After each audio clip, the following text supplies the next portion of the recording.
నరపుత్రుడా ప్రవచించు, ప్రభు సెలవిస్తున్నాడు, ఎముకలారా తిరిగి రండి నువ్వు అనగానే ఆ యెహెజ్కేలు ప్రభు ఆజ్ఞాపించినట్టే చెప్పాడట. ఎముకలారా యెహోవా సెలవిస్తున్నాడు అనగానే గడగడమని ధ్వని పుట్టింది, పెద్ద శబ్దం వచ్చింది. ఎముకలన్నీ కలుసుకున్నాయి, ఉన్నాయి కానీ వాటికి చర్మము మాంసము ఉన్నదంట, కానీ ఆత్మ లేదంట. అంటే మనుషులు ఎంతమంది పిలిచినా, మనుషులు ఎంత గట్టిగా దేవుని మాట మనం చెప్పినా, ఎముకలు కలవచ్చు, చర్మం రావచ్చు, మాంసము కలగొచ్చేమో, కానీ ఆత్మ ఎవరు ఇవ్వాలి? దేవుడు ఇవ్వాలి. Only the lord will give dispenser of his spirit. ఆత్మను అనుగ్రహించువాడు దేవుడై ఉన్నాడు.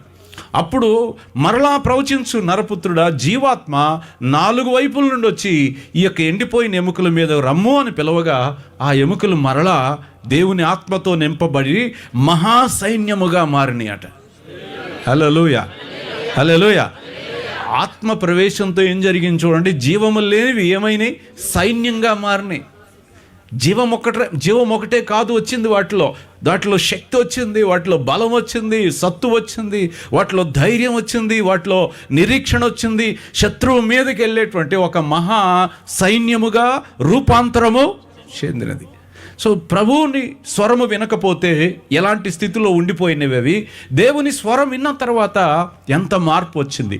సో మన బ్రతుకుల్లో దేవుని యొక్క సముఖము, సన్నిధే అన్నిటినీ తెచ్చేదై ఉన్నది. ప్రతిదాన్ని మనకు అనుగ్రహించేది దేవుని యొక్క సహవాసమే.